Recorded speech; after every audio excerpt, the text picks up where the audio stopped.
Bonjour à tous, aujourd'hui on se retrouve pour une FAQ en présence de Régis Le Sommier, directeur de la rédaction, et Charles d'Anjou, président d'Omerta. À l'occasion des 2 ans de la guerre en Ukraine, Omerta sort son premier hors-série intitulé « Ukraine, la vérité du terrain ». Vous pouvez retrouver dans ce magazine 5 reportages ainsi que les analyses du CF2R. Messieurs, bonjour. Bonjour. Il y a énormément de publications sur l'Ukraine. Qu'est-ce que votre publication et ce hors-série apportent en plus ? Alors, il y a 2 aspects, il y a plusieurs choses que ce hors-série apporte. Il vient combler des vides, des manques dans la couverture de cette guerre en Ukraine.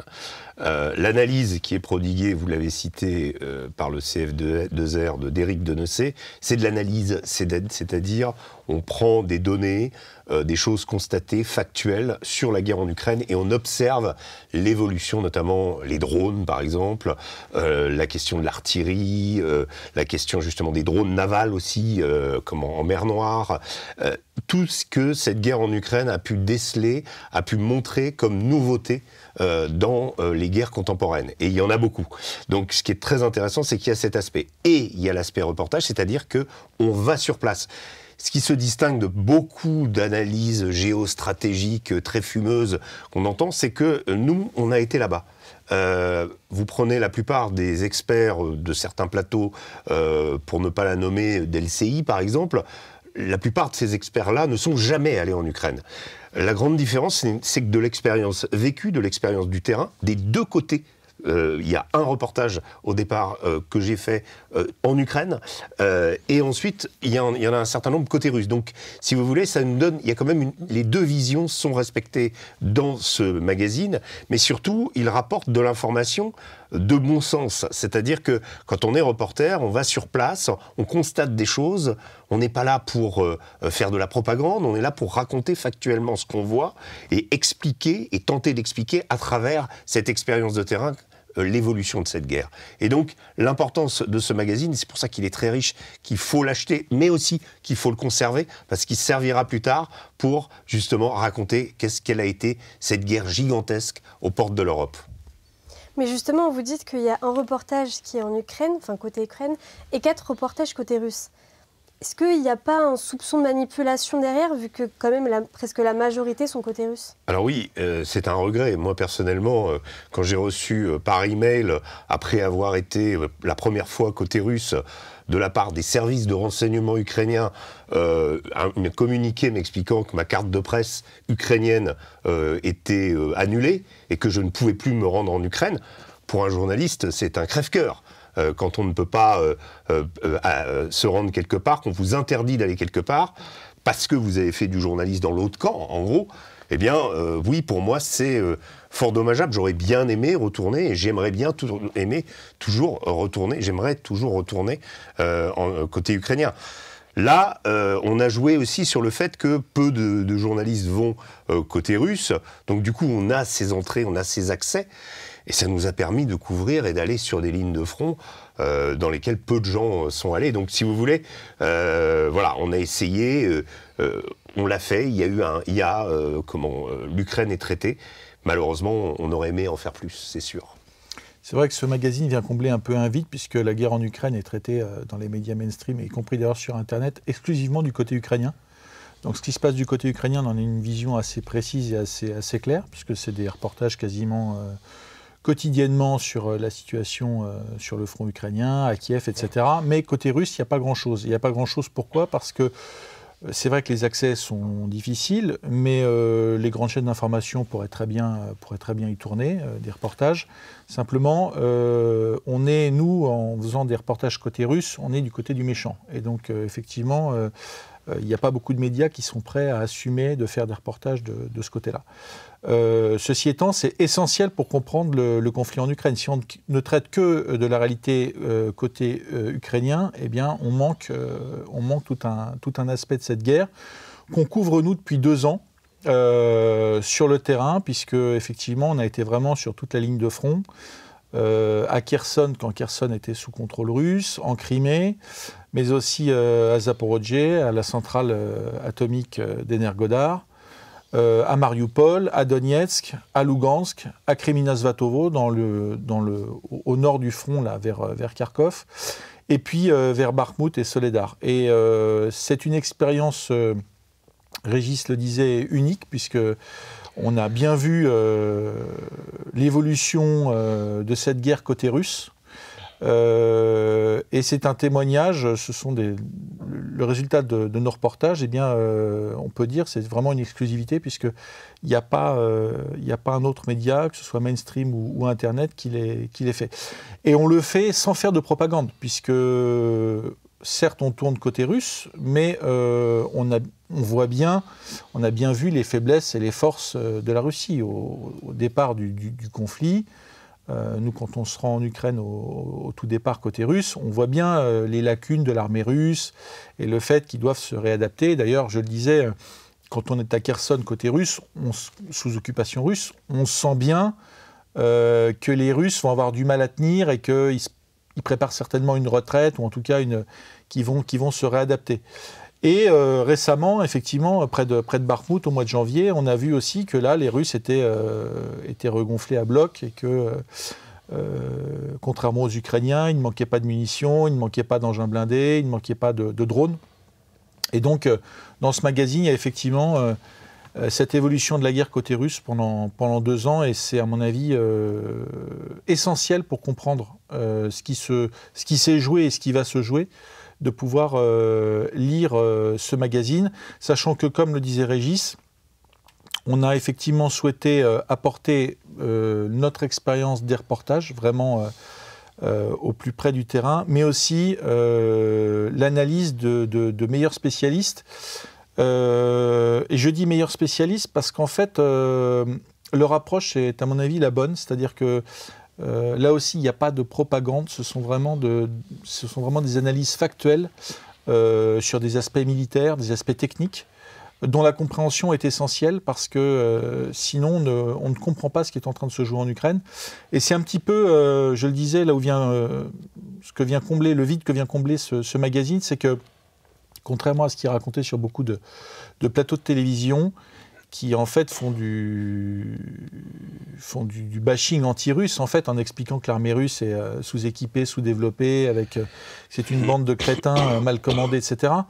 Ça, c'est la vision de la propagande. La vision de l'analyse qu'on essaie d'apporter chez Omerta et avec le concours du CF2R, c'est une analyse sans émotion, une analyse pragmatique et factuelle de la réalité du terrain. C'est-à-dire que là où les Russes sont faibles, on n'a pas à le cacher, on va le dire. Et là où les Russes sont forts, à contrario, il faut aussi l'expliquer et le mettre en valeur. Et donc, c'est ça la force de ce magazine, c'est vraiment un magazine opérationnel, factuel, sans propagande, pour faire un bilan des 2 ans de conflit passé et de ce qui arrive.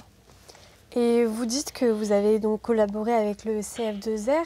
Comment vous est venue cette collaboration? Pourquoi avec eux et pas avec d'autres? Quelles sont les raisons de cette collaboration, à part, comme vous avez dit, l'analyse précise des forces et des faiblesses du côté russe, par exemple?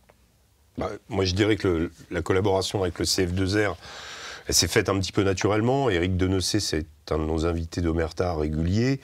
Il y a Jacques Beau également, il y a le colonel Hogar, il y a un certain nombre d'intervenants dans ce magazine qui sont des experts, le général Maril également, et qui ont eu des analyses pendant cette guerre, toujours très pondérées, toujours très informées également. Et ça, si vous voulez, pourquoi Éric Denessé, pourquoi le CF2R? Précisément pour des raisons, justement, ce sont de vrais experts. Alors, chacun dit oui, mais mon expert, c'est le vrai, etc. Non, je suis désolé, quand on voit l'amoncellement d'idioties qui ont été racontées sur ce conflit sur une chaîne comme LCI, on peut se mettre en question le caractère d'expertise de certaines personnes qui sont constamment invitées sur ces chaînes d'infos en continu pour, précisément, eux, faire de la propagande et raconter n'importe quoi.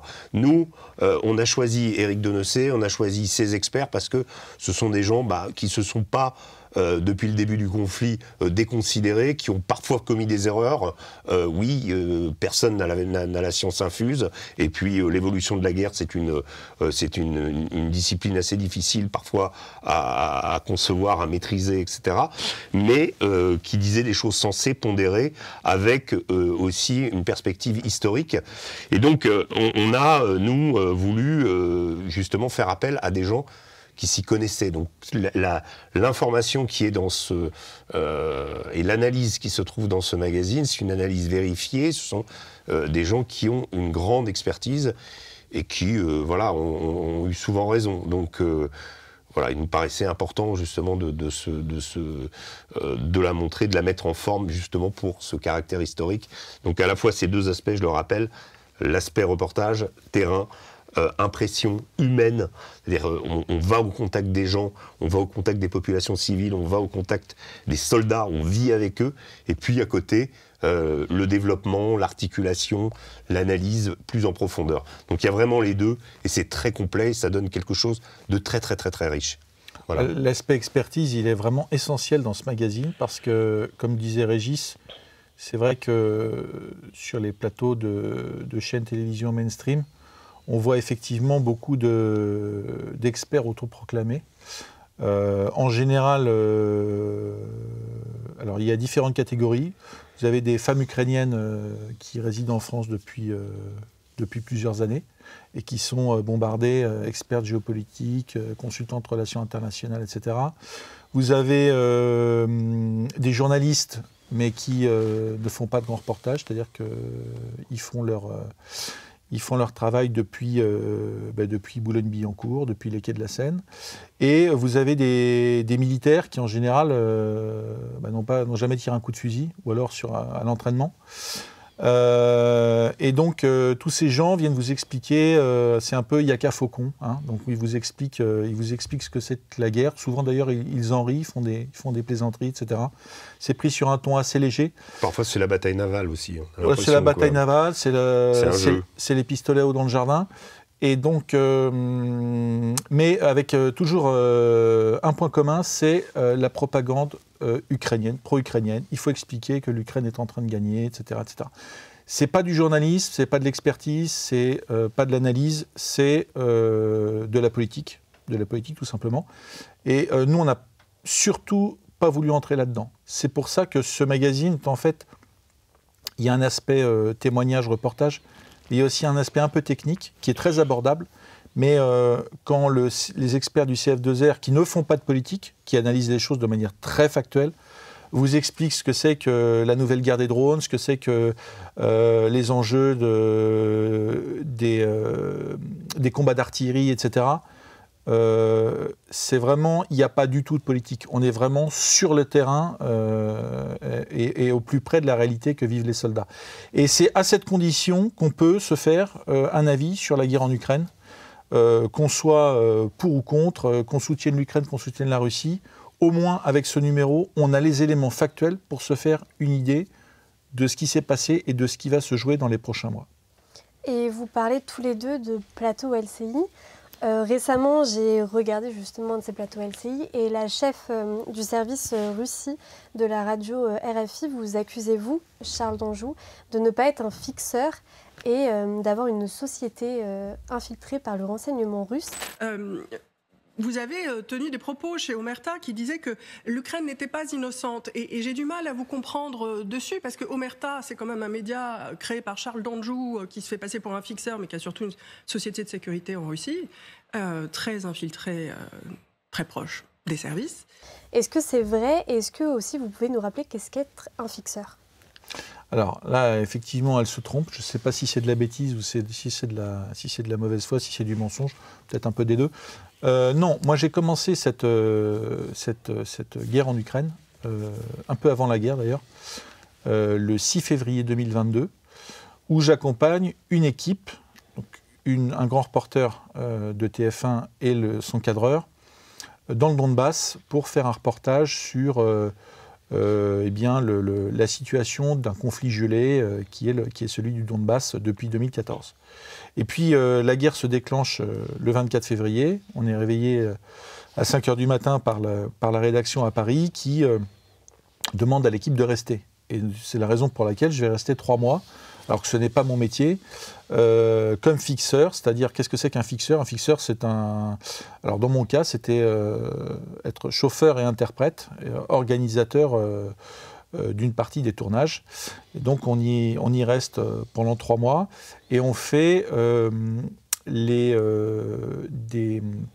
des reportages pour les JT. En général, c'est pour le JT de 20h. Et donc, avant la guerre, à partir du 6 février, on en fait quelques-uns, tous les 3-4 jours. Une fois que la guerre se déclenche, là, on doit, je pense, en 2 ou 3 mois, on a dû en faire une trentaine. Voilà. Quand je travaille, donc je m'improvise fixeur, c'est un métier que je ne connais pas, que je découvre, et qui me plaît aussi, il faut dire, parce qu'on est effectivement au cœur de l'actualité, au cœur de l'histoire. Dans tout le travail qu'on fait, et elle devrait le savoir, ou alors elle ne regardait pas LCI à l'époque, aucun des reportages qui sortent, qui sont diffusés, ne font l'objet d'aucune polémique, d'aucune critique, etc. Nous sommes les premiers à Mariupol après le départ des 2 journalistes anglais de Associated Press. On couvre toute la bataille de Mariupol, on couvre une partie de la bataille dans l'oblast de Lugansk et de Donetsk. Et donc tout se passe très bien. Et le point culminant de ce travail de fixeur pour TF1, c'est l'organisation de l'interview avec Sergueï Lavrov, qui est une exclusivité que TF1 a obtenue, puisque Sergueï Lavrov n'a parlé à aucun autre média français depuis. Et donc tout se passe très bien. Et tout se passe très bien. Je passe d'ailleurs, puisqu'on sort avec Lise Romboudoul un livre qui raconte notre bataille de Mariupol, puisqu'on l'a fait quasiment du départ jusqu'à la fin, qui s'appelle Mariupol sur les routes de l'enfer, édité aux éditions de l'Observatoire. Et donc je passe sur LCI, je suis invité sur LCI assez régulièrement. Et à partir d'octobre 2022, il y a effectivement, moi je sens bien qu'il y a un durcissement de la ligne de ces médias mainstream qui jusqu'alors essayait un peu d'expliquer je dirais la réalité du terrain. Nous, on fait beaucoup de reportages à Mariupol côté russe, avec au plus près des forces russes sur le terrain, et ça ne donne pas lieu à aucune critique, etc. Enfin, tout se passe normalement. Mais à partir d'octobre 2022, on sent effectivement un raidissement de la ligne éditoriale de ces médias qui prennent fait et cause pour l'Ukraine. Et effectivement, à partir de ce moment-là, il n'y a pas que moi d'ailleurs, hein, les quelques personnes invitées qui essaient de mettre un peu les choses en relief, d'expliquer que les choses sont un peu complexes, qu'il faut essayer d'expliquer un petit peu ce qui se passe des 2 côtés, de prendre de la hauteur. Là, on est complètement mis sur le côté. Et c'est l'époque d'ailleurs où on lance avec Régis Omerta, justement parce qu'il n'existe plus ou quasiment plus de place dans les médias mainstream pour une analyse un peu complexe et un peu factuelle de la situation. Voilà, et c'est une des raisons du succès d'Omerta, c'est effectivement de donner accès au grand public à des choses qu'on ne voit nulle part ailleurs. Et pour ma société de sécurité infiltrée par les services russes, je vais préciser les choses que j'ai déjà précisées dans le passé, mais j'ai travaillé effectivement pendant plus de 10 ans pour des sociétés du CAC 40, dans le domaine de la sécurité physique ou de la sécurité économique. J'ai travaillé en Russie, mais pas que. J'ai beaucoup travaillé au Kazakhstan, en Asie centrale, et aussi en Ukraine. Et quand vous travaillez dans le secteur de la sécurité, mais c'est pareil en France, c'est pareil aux États-Unis, c'est pareil partout dans le monde, eh bien, vous êtes amené à travailler avec des anciens policiers, avec des anciens membres des services de la douane, avec des anciens membres des services, etc. Ce n'est pas quelque chose d'extraordinaire. Ça a été le cas en Russie, ça a été le cas aussi en Ukraine. Quand je travaillais en Ukraine pour des grands groupes français, eh bien, un de mes employés était un ancien colonel du SBU que j'avais débauché, qui était sorti du SBU pour venir travailler dans ma société. Le SBU, c'est l'équivalent du FSB en Ukraine. Donc, c'est un argument, à mon avis, assez malhonnête. Et en l'occurrence, en Russie, j'ai cessé ces activités pour me consacrer entièrement à Omerta. Donc il n'y a plus de sujet. Et ces activités, je les ai exercées pour les plus grandes sociétés du CAC 40 pendant plus de 10 ans. Voilà. Et ça n'a jamais posé de problème à personne. Lors de mes activités, il n'y a jamais eu aucun sujet et tout a été fait de manière officielle, légale et propre. Voilà. Donc, vous savez, c'est une étiquette qu'on colle un peu facilement hein, quand on veut se débarrasser de son chien, on dit qu'il a la rage. Là, on essaie effectivement de coller sur Régis l'étiquette RT, etc., sur moi l'étiquette service. En réalité, il faudrait que ces gens, et je crois qu'elle ne l'a pas fait, prennent connaissance de nos contenus pour savoir si réellement ou non on fait de la propagande. Et je crois que la réponse est claire. Quand on lit nos magazines ou qu'on regarde nos reportages qui concernent l'Ukraine, et 3/4 des productions d'Omerta ne concernent pas l'Ukraine, mais pour celles qui concernent l'Ukraine ou la Russie, quand on regarde nos productions, personne ne peut dire qu'il y a une quelconque propagande. Voilà, c'est depuis le début, et ce le sera toujours, de l'analyse factuelle sur le terrain de ce qui se passe. Voilà. Les gens ensuite se feront leur propre opinion. Omerta, ni moi, ni Régis, ni personne dans l'équipe ne sommes là pour dire aux gens ce qu'ils doivent penser sur tel ou tel sujet. Et tout à l'heure, avant d'allumer les caméras, vous parliez d'un prix que vous avez eu pour correspondant de guerre, il me semble. Oui, absolument. Alors effectivement, j'ajoute pour Elsa Vidal que, peut-être que pareil, elle ne le sait pas, ou qu'elle le met sciemment, mais nous avons avec l'équipe, donc le cadreur et la journaliste de TF1, nous avons été nominés en octobre 2022 au prix Bayeux des correspondants de guerre. C'est un prix international prestigieux. Et effectivement, nous avons été nominés pour un reportage à Mariupol. C'était une entrée de Mariupol dans un secteur où les unités tchétchènes combattaient. Et on filme à ce moment-là la sortie de civils de Mariupol, où effectivement il y a des situations assez tragiques. Il y a une grand-mère qui fait un arrêt cardiaque sur son fauteuil roulant alors qu'elle est avec sa famille et qui cherche à fuir la ville, etc. Enfin voilà. Cette nomination, même si on n'a pas gagné le prix à ce moment-là, cette nomination, pour moi, c'est un peu ça marque un peu une étape, puisque ça vient un peu reconnaître le travail qu'on a fait, le travail honnête et de terrain vraiment, parce qu'on a vraiment mouillé la chemise, qu'on a fait à Mariupol pendant plus de 2 mois. Et c'est aussi bien la continuation vers le travail d'Omerta. Et je garde de cette expérience de fixeur, que j'ai continué avec Régis, dans les reportages de Régis en Ukraine. En général, je joue aussi le rôle de fixeur. Eh bien, une grande satisfaction, parce que j'ai appris un nouveau métier. Aux côtés de Liseron ou de Régis, on apprend énormément de choses. Et donc, pour moi, ce prix Bayeux, c'est un peu le passage aussi vers Omerta et vers tout ce qu'on fait de bien, et toutes les productions qui sont sur l'application mobile et qui offrent aux abonnés une vision vraiment. On les emmène avec nous, quoi. Ils sont embarqués, ils sont dans les tranchées, ils sont dans les bunkers, ils sont dans les véhicules blindés, et je crois que c'est ce que les gens attendent, c'est vraiment du terrain. Justement, vous parliez d'Omerta, des nombreuses productions que vous avez réalisées. Je pense que tout ça a un coût. On vous accuse souvent que l'argent vient de la Russie, mais concrètement, comment vit Omerta? Est-ce que vraiment cela vit de l'argent de la Russie? Bon, alors déjà, Omerta, faut dire tout de suite, non, l'argent ne vient pas de la Russie, l'argent d'Omerta vient de nos abonnés, c'est-à-dire du succès que nous avons connu et que nous continuons à connaître. Nous avons une application avec environ 10 000 abonnés qui est payante. Elle vient aussi de l'achat de nos magazines, qui est une économie, compliqué à gérer, mais qui permet de générer aussi des revenus.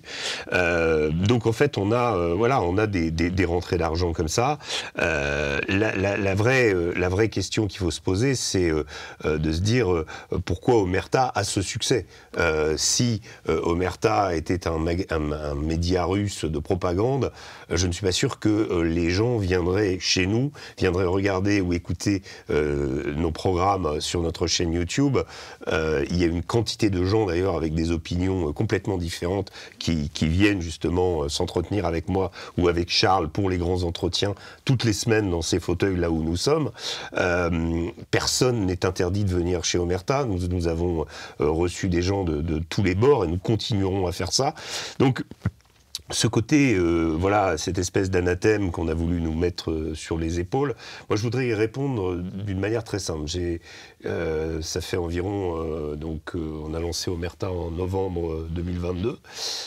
Nous sommes aujourd'hui en avril 2024. Avant Omerta, j'ai eu 27 ans de grands reportages à Paris Match. J'ai été aussi directeur adjoint de cette rédaction. J'ai fait 6 mois aussi chez RT France. Mais pour résumer ma carrière, mais c'est pour vous dire que à 55 ans, moi je me suis pas, 54 ans quand j'ai commencé chez Omerta, je me suis jamais senti l'âme de devenir un espion russe. J'avais ma carrière derrière moi.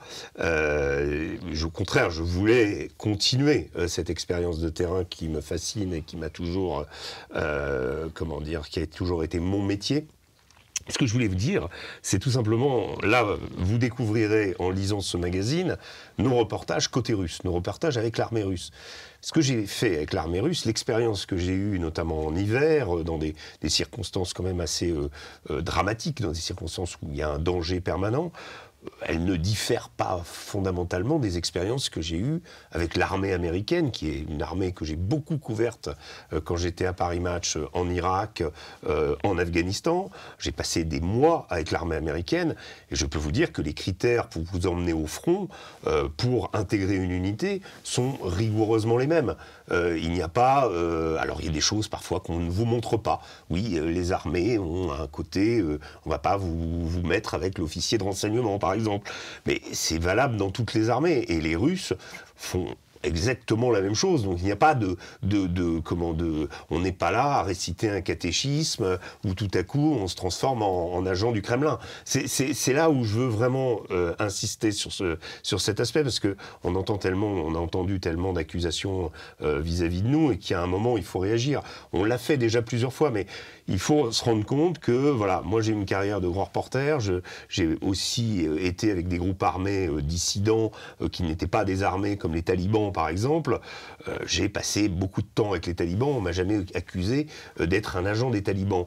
Or là, parce que ça se passe en Russie, qu'il y a un contexte particulier, qui a, comme l'expliquait Charles, ce durcissement médiatique où on sent qu'au niveau des médias dits mainstream, il y a un discours particulier à poser, que certaines personnes qui avant étaient invitées, Charles, mais d'autres, sont aujourd'hui exclus de cet espace médiatique, et d'ailleurs viennent parler sur nos chaînes YouTube, viennent s'exprimer dans le monde digital, puisque là, il y a une véritable liberté d'expression respectée.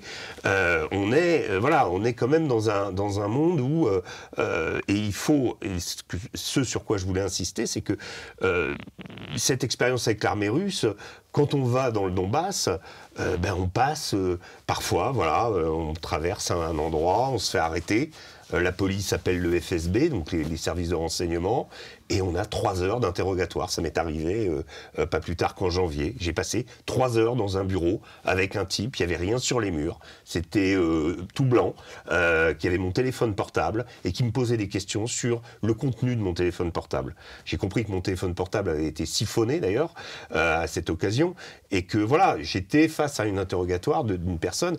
Je ne pense pas que si j'avais été un sympathisant ou quelqu'un qui était venu pour faire de la propagande, j'aurais eu droit à ça. Voilà, je suis étranger, je passe à la question, je suis interrogé parce que je ne suis pas un citoyen de la Fédération de Russie, voilà. Et que on est dans une zone de guerre, on me demande ce que je viens faire là. Donc il faut imaginer que les conditions dans lesquelles nous vivons là-bas sont des conditions absolument, précaires, que nous pouvons être interrogés, être expulsés du front. Ça nous est arrivé.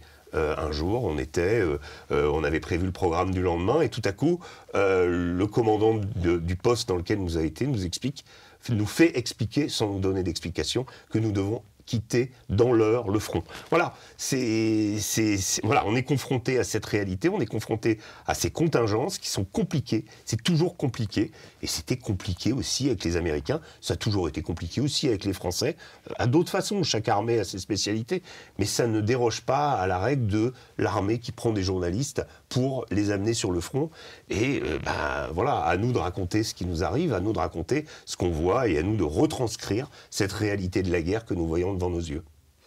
Moi, j'ajouterais sur les financements que nous ne percevons aucune subvention, ni de la Russie, ni de l'État français, ce qui veut dire que pour qu'Omerta continue à vivre et se développe, il n'y a qu'un seul moyen, c'est la vente de nos contenus sur l'application mobile et de nos magazines.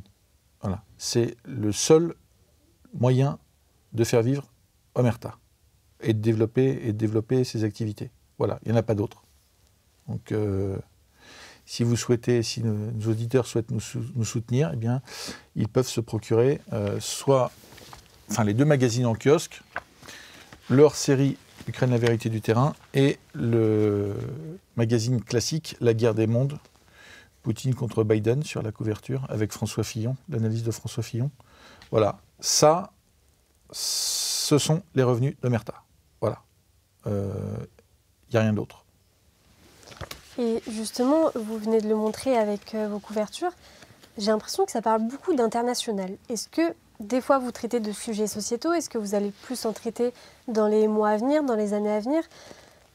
Quelle place a la société française, si je peux dire ça, par rapport à l'international dans vos sujets? Moi, je fais un petit bémol par rapport à ce que vous venez de dire. Le 3e numéro, donc celui qui était avant la guerre des mondes,